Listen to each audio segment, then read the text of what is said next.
이 봄에 우리는 지금 사순절 시기를 국가적으로 어려운 시기를 또 이렇게 지나가고 있습니다.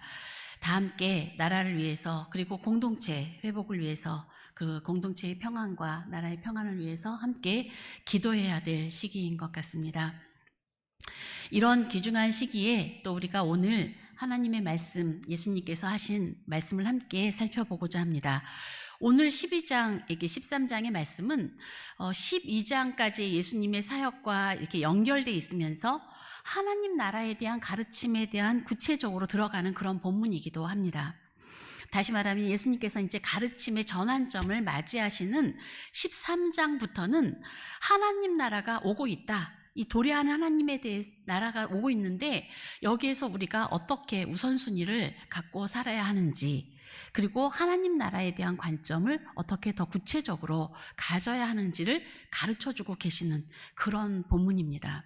그런데 그런 본문의 시작점에, 즉 예수님이 지금 갈릴리에서 사역을 하시고 갈릴리에서부터 예루살렘으로 올라가는 여정 중에 이제 올라가고 있는 그 과정에 예루살렘이 가까이 다가오고 있었을 겁니다. 그런데 예루살렘에서 벌어진 굉장히 비극적인 사건을 사람들이 그때 얘기하기 시작했습니다. 그 두 가지 사건이 언급되어 있는데, 하나는 빌라도가 갈릴리 사람들을 제사 드리는 중에 제사 드리려고 하는 갈릴리 사람들을 죽인 사건입니다. 다른 하나는 또 예루살렘에 있는 실로암, 여러분 실로암은 기억하시죠? 예수님께서 맹인도 고치셨던 바로 그 실로암은 물을 수급하는 장치가 있는데 그 망대, 그러니까 실로암 탑이죠. 수급하는 탑이 무너져서 사람들이 죽은 사건. 이 비극적인 두 사건을 통해서 예수님께서 오늘 우리에게 무엇을 가르쳐 주시는지를 자세히 살펴보면서 저와 함께 하나님 안에서 은혜 받으시기를 바랍니다.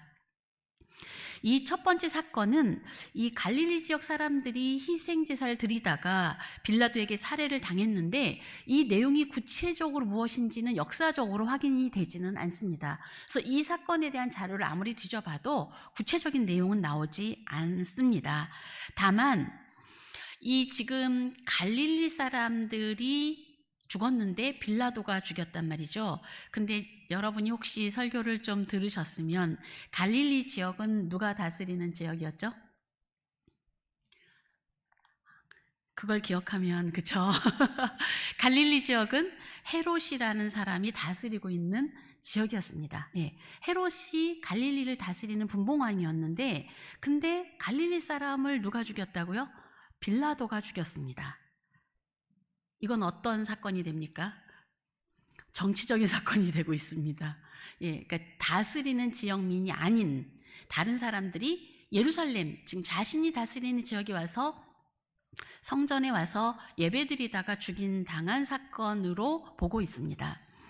이 일은 굉장히 정치적으로 이 권력 다툼을 하고 있는 헤롯과 빌라도 사이에서는 이건 정치적인 사건일 수밖에 없고 매우 불쾌한 사건일 수밖에 없었을 겁니다. 이것은 빌라도와 헤롯이 평소에 사이가 좋지 않았다라는 걸 반증하기도 합니다. 이에 대해서 다양한 이야기가 있지만 시리아에서 활동했던 초기 기독교 신학자였던 에프렘이라는 사람은 이런 이야기도 합니다. 그렇게 빌라도가 그 갈릴리 사람을 죽인 사건은 헤롯이 자기 생일날 잔치를 하면서 누구를 죽였습니까? 세례 요한을 죽인 것을 불쾌하게 여겨서 빌라도도 그에 대한 보복 겸 헤롯의 생일 잔치에 헤롯에게 수치를 안겨주고 기분 나쁘게 느끼라고 그런 일을 벌였다라고 해석하는 사람도 있습니다. 그것이 무엇이 됐든 이렇게 성전에서 예배드리는 제사 드리는 사람 또는 제사 드리는 행위를 하는 갈릴리 사람들을 칼로 죽인 사건은 이 빌라도의 굉장히 잔인한 성격을 드러내고 있는 내용입니다. 어쨌든 이것은 굉장히 충격적인 사건이죠.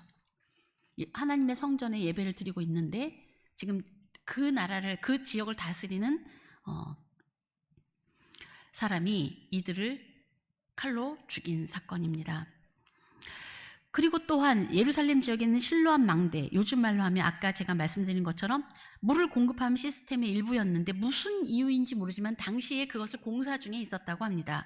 그런데 어쩐 이유인지 그 탑이 무너졌는데 우리가 알듯이 이게 천재라기보다는 아마도 인재일 가능성이 많은 사건이 벌어져서 한두 사람이 죽은 게 아니라 18명의 목숨을 앗아간 사건이 일어났습니다. 이 충격적인 사건도 뭔가를 암시하는 것이 아닐까라고 사람들은 굉장히 두려워했던 그런 사건이 일어났습니다. 이런 비극에 대해서 예수님은 뭐라고 말씀하십니까? 오늘은 제가 3가지로 살펴보려고 합니다. 첫째는 예수님은 이런 비극적인 사건에 대한 해석을 경계하라고 가르쳐 주십니다. 우리는 예기치 못한 비극적인 사건, 고통을 만날 때 어떤 반응을 보입니까? 보통은 이런 일이 일어난, 이런 고통스러운 사건이 일어난 것을 죄와 연결해서 해석합니다. 다시 말해서 그런 고통을 당한, 그런 죽임을 당한 사람들이 분명 뭔가 죄를 지었을 것이다 라고 생각하는 거죠. 그런데 이들이 그냥 사람들이 아니라 하나님께 예배를 드리려고 제물을 드리다가 죽은 사건이잖아요. 그러니까 어떻게 이해해야 됩니까? 사람들은 그것을 이해하기 위해서 스스로 이렇게 생각을 한 것이죠. 스스로 해석을 합니다. 어떤 해석을 할까요? 여러 가지 해석 중에 이런 해석이 가능하겠죠. 이 사람들이 성전에서 그럴듯하게 예배를 드렸는지는 모르지만, 경건하게 겉으로 보였지 모르지만 실상은 하나님 앞에서 볼 때 이 사람은 굉장히 부패하고 잘못된 사람들이었을 거야. 그래서 그런 일을 당했을 것이다. 그러니까 이런 식으로 그들의 비극의 원인을 생각한 것입니다. 그러니까 그들의 그 고통의 정도와 개인의 죄가 반드시 관계가 있어야 된다라고 우리는 생각을 하게 된다는 거죠. 즉 인과응보적인 판단입니다. 이것은 사실 틀린 말은 아니죠. 왜냐하면 인간들은 오래된 역사 가운데 그런 경험을 반복했고 그렇게 우리가 체득했었을 것입니다. 그러니까 죄에 대한 하나님의 심판일 거다 이렇게 생각을 하는 것이죠. 그런데 이런 해석은 굉장히 경계해야 합니다. 이것은 하나님이 직접 그렇게 말씀하시기 전까지는 이렇다고 우리가 단정할 수 없는 것입니다. 왜냐하면 모든 비극이 다 하나님의 심판이라는 것은 공식일 수가 없습니다. 이런 생각이 다 맞는 것도 아니고 다 틀린 것도 아닌 거죠. 비극은, 즉 고통스러운 일을 당한 일은 죄에 대해서 하나님이 반드시 심판하신 것이다. 그렇습니까? 그럴 수도 있고 아닐 수도 있습니다. 때로는 비극적인 사건이 하나님의 심판인 경우가 있습니다. 무엇보다 창세기에 나타난 홍수 심판은 하나님이 죄가 세상에 너무나 많아서 심판하신 사건 맞습니다. 또 소돔과 고모라의 그 멸망은 어떻습니까? 그것도 하나님 보시기에 너무너무 참다 견딜 수가 없어서 그것에 불로 심판하셨던 사건 맞습니다. 그러니까 세상에 죄가 너무 많아서 하나님은 물로 심판할 계획을 하셨고 그때 노아가 하나님의 쓰임을 받았습니다. 또 소돔과 고모라에 내려진 유황불 역시 그곳에 죄가 관영했다, 넘쳐나서 그 기한이 다하고 넘쳐나서 너무나 심각하고 부패했다라고 하는 것이죠. 그래서 일어난 사건입니다. 그런데 이런 인과응보적인 상황이 전혀 작동하지 않는 경우도 있습니다. 즉 비극적이고 고통스러운 사건이 죄와 전혀 관련 없는 경우도 많이 있다는 것입니다. 어떤 경우가 그렇습니까? 여러분이 잘 아시는 경우가 있죠.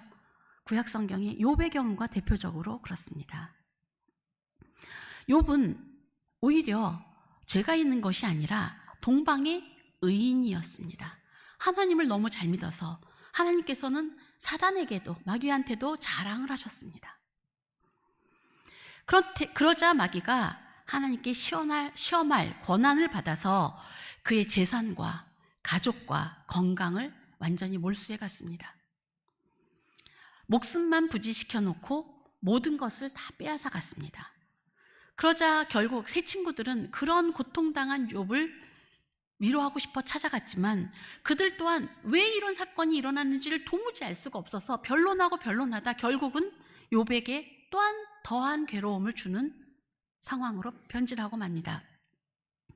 이 경우에 욥은 죄를 지어서가 아니라 오히려 그가 하나님 앞에서 의인이어서 고난을 당하면서 하나님의 더 깊은 차원의 하나님을 만나게 되는 그런 놀라운 경지를 맞이하는 그런 사건이었습니다. 또한 신약에 보면 나면서부터 맹인된 사람이 있었습니다.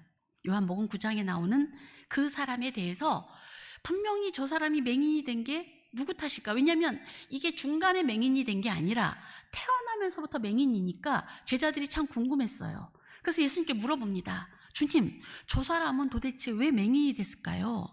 저 사람 우리가 알지 못하게 저 사람이 원래 자기 죄 때문에 그런 겁니까? 아니면 부모님 죄 때문에 저 사람이 고생을 하는 걸까요? 라고 물어봤습니다. 왜요? 그렇게 생각하는 것이 공식이었기 때문에 그렇습니다. 도대체 누구 죄죠? 왜 저렇게 태어났을까요? 왜 장애가 되었을까요? 그런데 주님께서는 정말 뜻밖의 말씀을 하십니다. 누구의 죄 때문이 아니야. 하나님의 영광을 위한 것이다. 이런 일들은 우리가 이해할 수 없는 일들입니다. 감히 하나님의 뜻을 우리가 다 헤아릴 수가 없는 경우죠. 심지어 사도 바울의 경우는 어떻습니까? 그는 평생 자신을 괴롭히는 가시가 있었다고 고백합니다. 그는 많은 사람들이 그를 통해서 안수받고 치유받았기 때문에 사도 바울의 손수건이라도 갖다가 덮고 싶은 사람들이 나타날 정도였습니다. 그러면 병이 나았거든요. 귀신도 떠나갔거든요. 그런데 바울 자신은 자신의 병을 고치지도 못하고 그 병 때문에 하나님 앞에 죽기 살기로 3번이나 간절하게 기도했습니다. 그런데 하나님의 응답은 무엇이었습니까? 그것이 그에게 은혜라고 말씀하셨습니다. 너무나 그가 하나님의 은혜를 크게 받았기 때문에 교만하지 못하도록 하나님이 보호하시는 장치라고 가르쳐 주셔서 바울은 그 다음부터 자신의 그 가시, 자신의 육체의 약함을 그리고 자신의 병을 오히려 사람들 앞에서 자랑하겠다라고 결심하게 되었습니다. 이 모든 경우의 수들은 우리가 함부로 어떤 일에 대해서 해석하는 일을 단정할 수 없다는 것을 가르쳐주고 있습니다. 우리는 쉽게 모든 일이 우리가 아는 대로 우리의 상식대로 그럴 거야 라고 생각해서는 안 됩니다. 함부로 판단해서는 안 되는 것이죠. 그러면 우리는 어떻게 이 비극적인 사건을 대해야 됩니까? 어떤 큰 일이 벌어졌어요. 그러면 우리 안에 먼저 우리의 작동하는 방식, 죄와 심판이라는 연결고리에 대해서 우선 내려놓아야 합니다. 이 고리를 풀어야 됩니다. 때로 그것이 맞는다고 해도 10번에 1번, 10번에 9번을 맞아도 한 번이 맞지 않는 어떤 해석들은 많은 사람들에게 비극적인 결과를 갖고 옵니다. 이것을 풀지 않으면 우리 모두가 더 큰 비극 안에 빠질 수도 있습니다. 심지어 자기 자신에게도 큰 비극입니다. 자신이 어려운 일을 당했을 때 하나님의 심판으로만 이해할 때는 우리는 하나님 앞에 설 수가 없게 됩니다. 예를 들어서 우리는 이런 일들을 많이 경험합니다. 새벽 예배를 가다가 어떤 분이 교통사고로 돌아가셨습니다. 왜요? 하나님 왜 그 사람은 새벽 예배를 가다가 새벽 예배 안 가기 잘했지 뭐야. 집에서 유튜브로 예배를 드리니까 얼마나 잘하는지 몰라. 이렇게 해석해야 됩니까? 그분은 왜 연세가 있는데 새벽에 거길 꼭 가시느라고 이런 택도 안 되는 얘기들을 하면 안 되는 겁니다. 또한 선교지를 출발했는데 비행기가 추락했습니다. 선교지 도착도 못하고 죽은 선교사가 있습니다. 도대체 무슨 뜻일까요?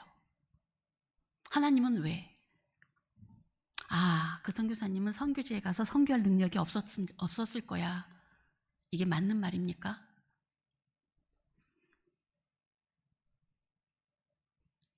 여기에는 어떤 말을 우리가 해도 합당하지 않습니다. 이런 해석에 이런 일에 대한 해석은 반드시 경계해야 합니다. 함부로 말할 수 없습니다. 이런 종류의 고통스럽고 이해되지 않는 일들이 우리 주위에 많을 뿐만 아니라 우리 자신도 경험하게 됩니다. 내 자신도 이해할 수 없는, 알 수 없는, 회개도 해보고 하나님 앞에 간구도 해보지만 알 수 없는 문제들도 많이 있는 것입니다. 이러한 고통의 문제는 종종 신정론의 문제를 제기합니다. 하나님은 선하고 의로우신데 왜 세상에는 고통과 악이 있을까? 왜 악과 고통을 당하지 말아야 될 선한 사람들이 어려움을 당하는 것일까? 이것은 결국 짧은 우리의 지식으로 이것을 풀려다 보면 어떤 결론에 이르게 되시는 줄 아십니까? 무신론에 이르게 됩니다. 하나님은 결국 계시지 않는 게 맞아. 왜? 내 머리로 이해할 수가 없기 때문에 그렇습니다. 그러나 우리의 머리로 다 이해되는 하나님은 하나님이실 수도 없겠습니다. 그렇지 않을까요? 하나님이 내 머릿속에 다 들어오면 그분이 하나님이실 수도 없습니다. 많은 경우의 사람들은 고통을 제거해 주지 않고 비극적인 사건을 일어나게 하는 일들을 하나님 탓을 하면서 하나님의 신뢰성의 문제를 제기합니다. 그것이 비극입니다.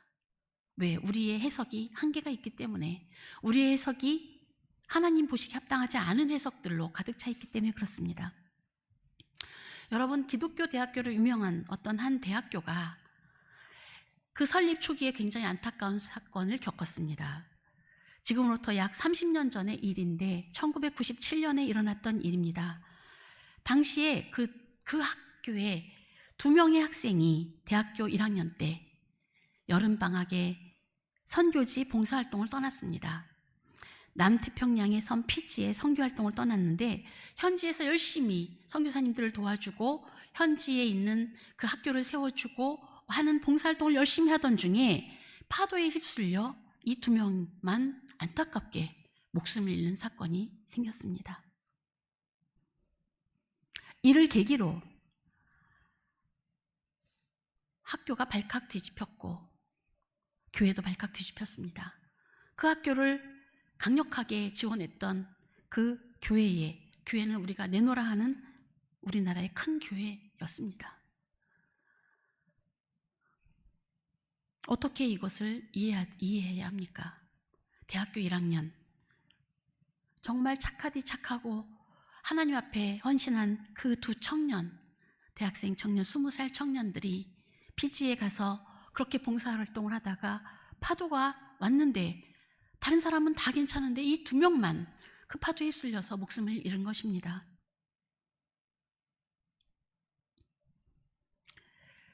그 중에 한 학생의 어머니의 간증을 저는 지금도 기억하는데, 그 어머니는 온누리교회 권사님이셨습니다. 그분은 그 사건을 하나님 안에서 잘 극복하고 이해할 수 없지만 하나님의 뜻을 신뢰하면서 오히려 하나님 앞에서 자신의 신앙을 잘 가다듬고 계셨습니다. 참 놀라웠습니다. 너무너무 쉽지 않은 은혜였습니다.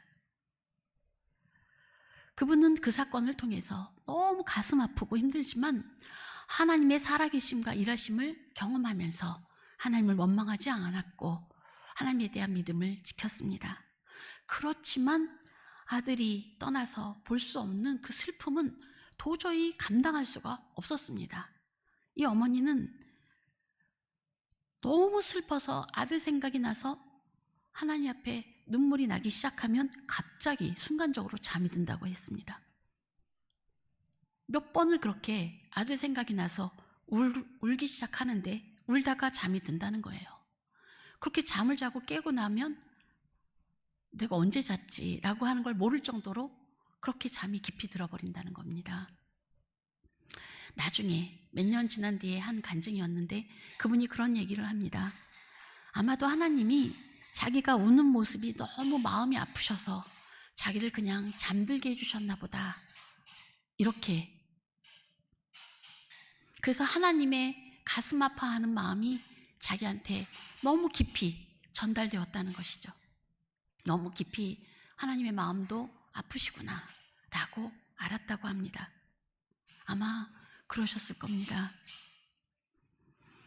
이런 사건을 만난 원인을 죄 때문이라고 한다는 것은 고통당한 사람에게 죽으라고 짐을 얻는 행위입니다.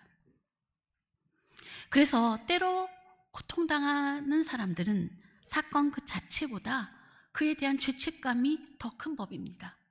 자기도 그런 생각, 내가 이런 어려움을 당한 것은 내가 뭔가 잘못을 했나 보다 라고 하는 이 죄책감 때문에 더 큰 마음의 짐을 갖게 되는 경우가 종종 있습니다.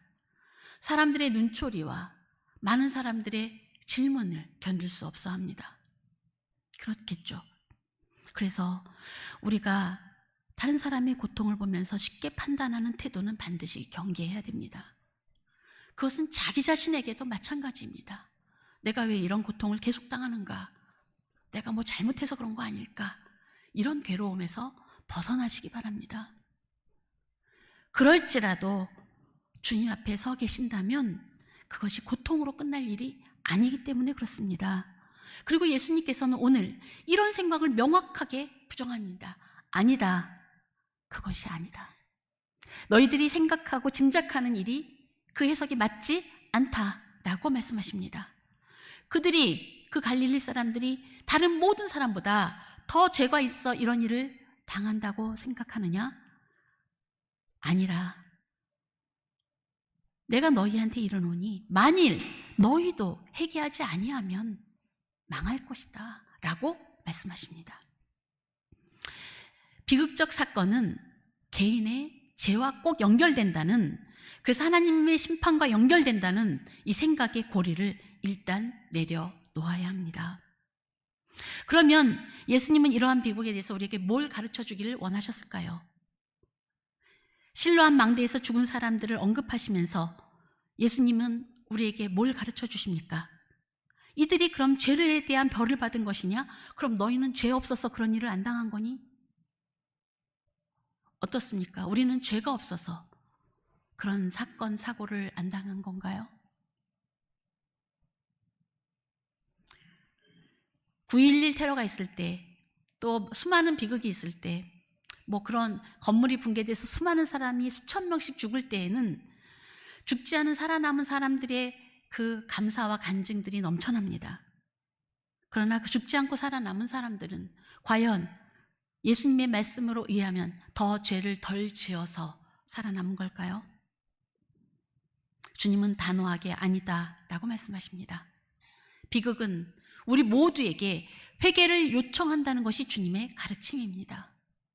우리 모두는 그런 비극적인 사건을 볼 때 그들의 죄가 아니라 우리 모두의 죄, 모든 사람이 죄를 범했는데 왜 저들만 저런 비극을 당했을까라고 경성하고 깨어야 한다는 것입니다.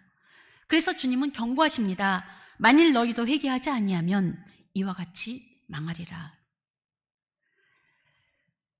비극적인 사건을 만나면 우리는 우리 모든 사람이 다 죄인이었다는 사실, 죄인이라는 사실, 따라서 우리 모두가 회개가 필요하다는 사실을 인식해야 된다라는 이 주님의 말씀을 들어야 합니다.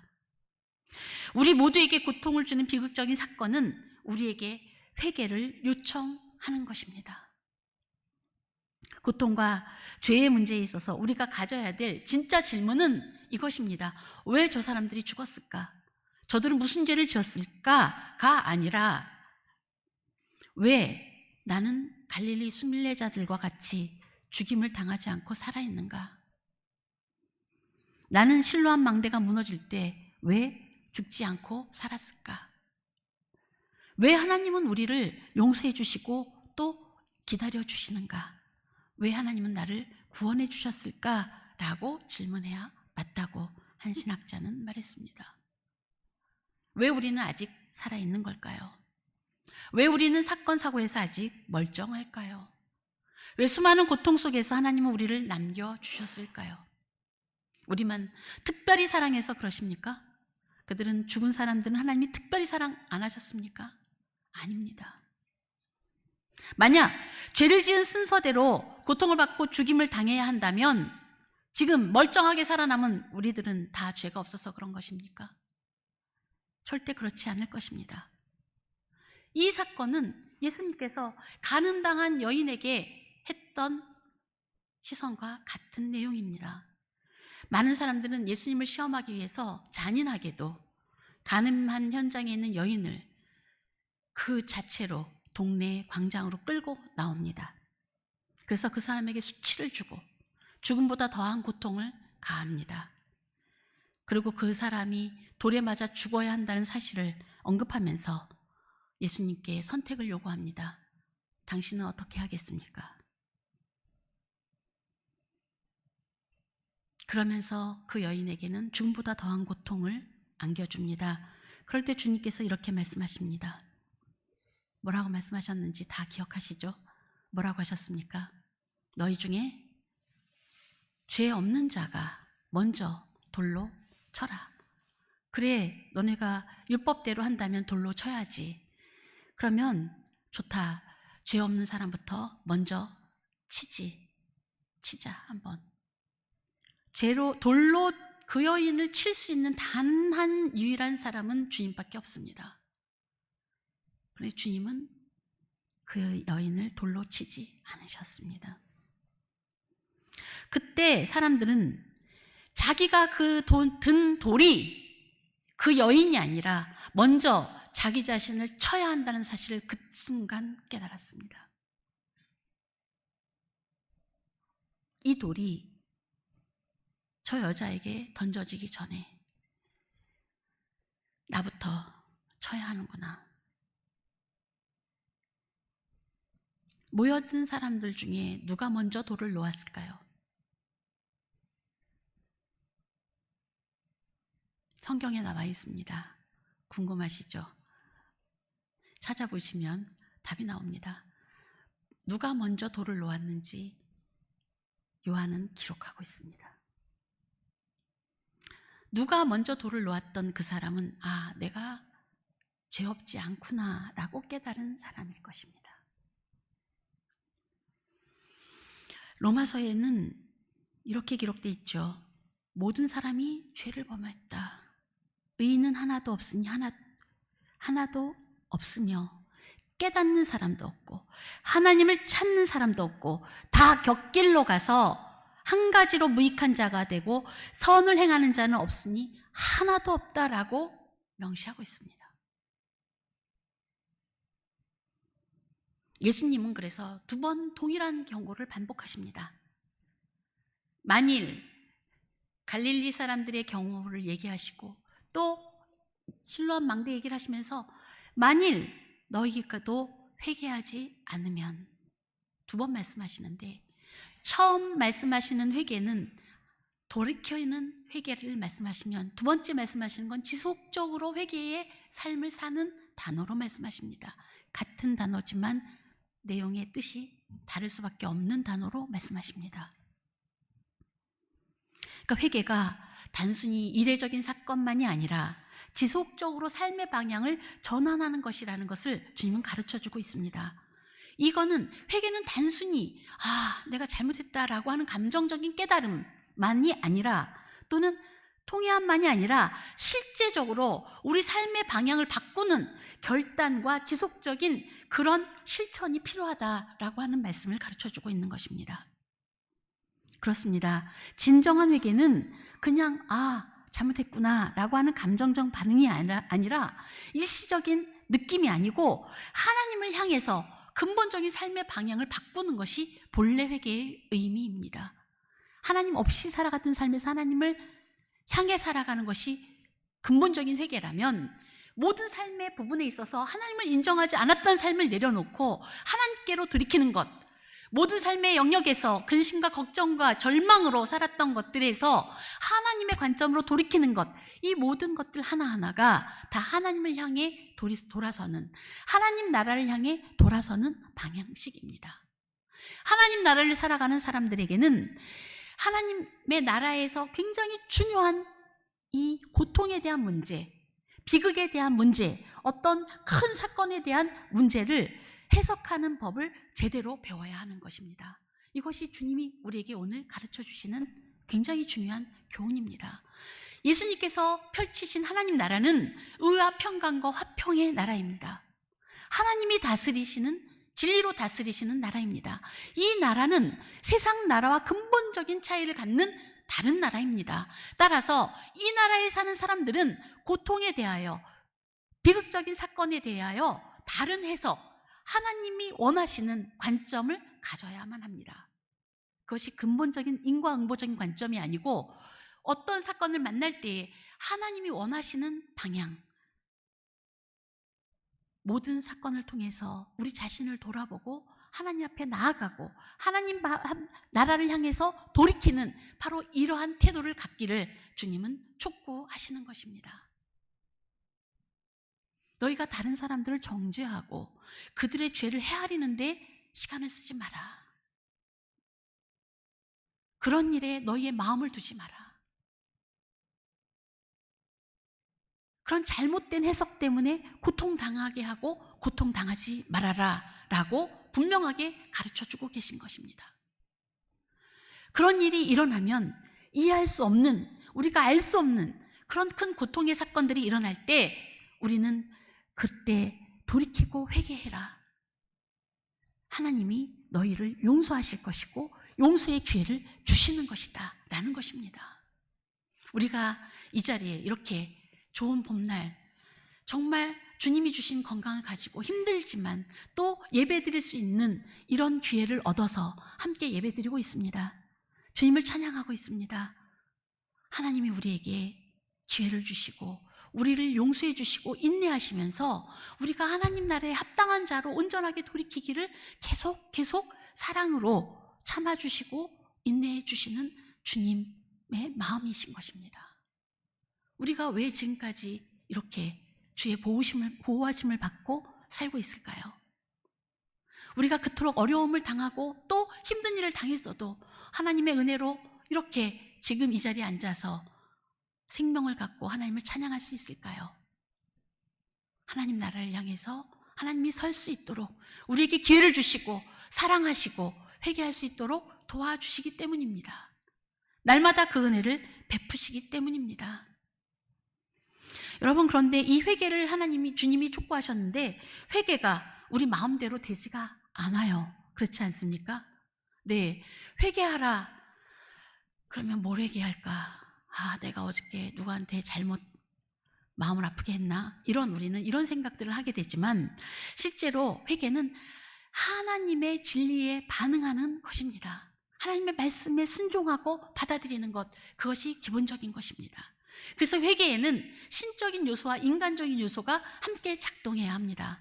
무엇이냐면 회개는 내가 하는 거지만 사실 나로부터 시작되는 게 아닙니다.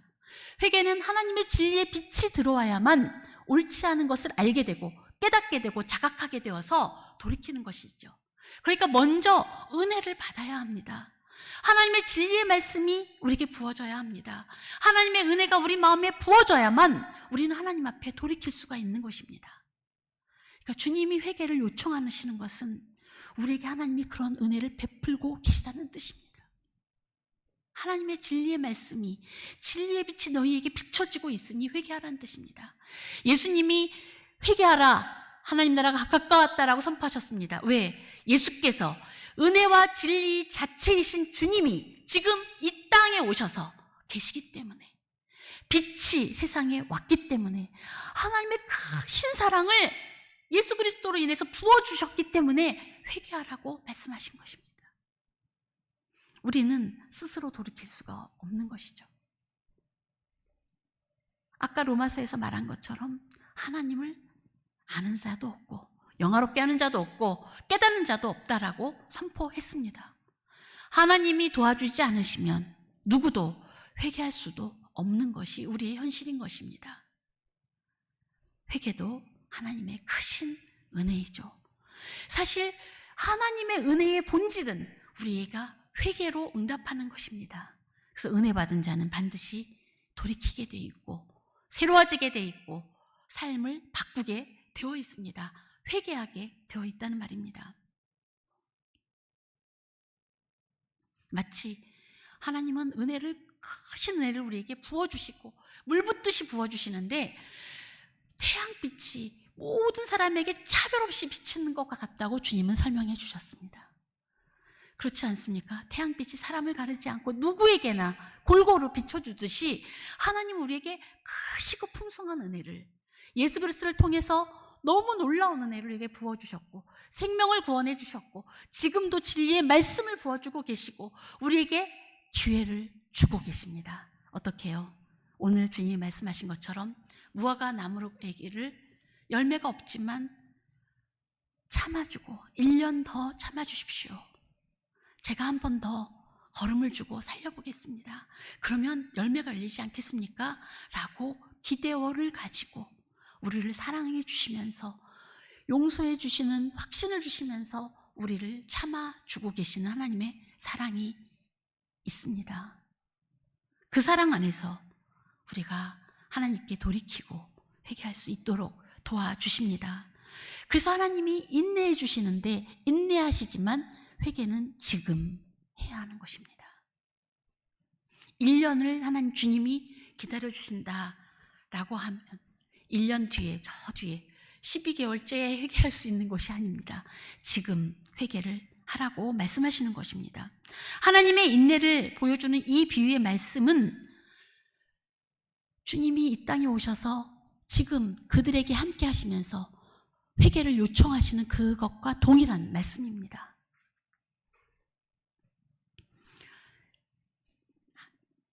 주님이 너희도 만일 회개하지 않으면, 하나님은 우리를 사랑하셔서 참아주고 인내하고 계시죠. 그래서 지금 회개해야 되는 것입니다.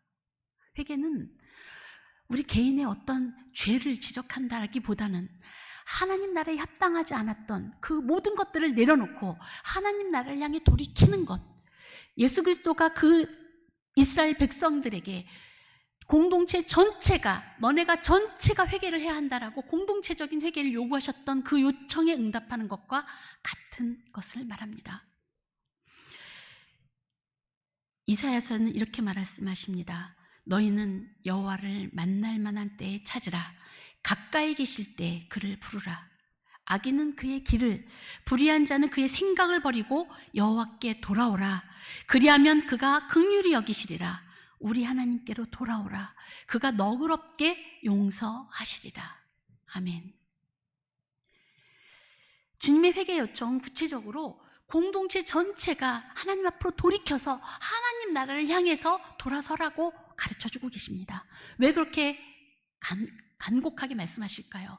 당시에 이들은 로마의 지배를 받으면서 정치적으로 구원받기만을 간절하게 바랬고 하나님 나라를 바라보는, 예수님으로부터 오는 하나님 나라가 아니라 자신들이 꿈꾸는 하나님 나라를 기대하고 있는 이들에게 회개를 요청하고 돌이키고 그 방식이 아니라고 가르쳐주고 계시는 것입니다. 하나님 나라의 방식은 의와 평강과 진리가 함께하는 것이라고, 그렇게 하나님 나라를 가르쳐 주시면서 하나님 나라의 진리를 차곡차곡 하나씩 가르쳐 주시면서 잘못된 왜곡된 편견을 교훈하고 계시는 것입니다. 예수님이 말씀하신 하나님 나라의 회복을 위해서 돌이켜라. 이스라엘 민족들이 바라고 있었던 그런 정치적인 메시아나 이스라엘 회복을 위해서 로마군에게 반란을 하고 우리나라를 독립시켜주는 어떤 나라, 그 메시아를 바라는 그런 꿈을 내려놓고 너희들은 전체적으로 돌이켜서 하나님 나라를 향해서 완전히 돌이켜라 라고 예수님이 이 땅에 오신 이유를 정확하게 가르쳐주고 계십니다.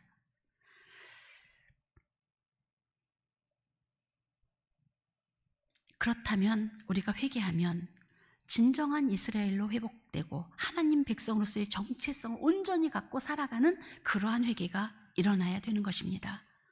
하나님 나라가 어떤 나라인지를 오늘도 더 우리가 경험하고 진정한 우리의 인간성을 회복하는, 하나님이 우리에게 처음 만들어주신 그 하나님의 귀한 형상을 회복하는 그러한 회복이 일어나는 것입니다.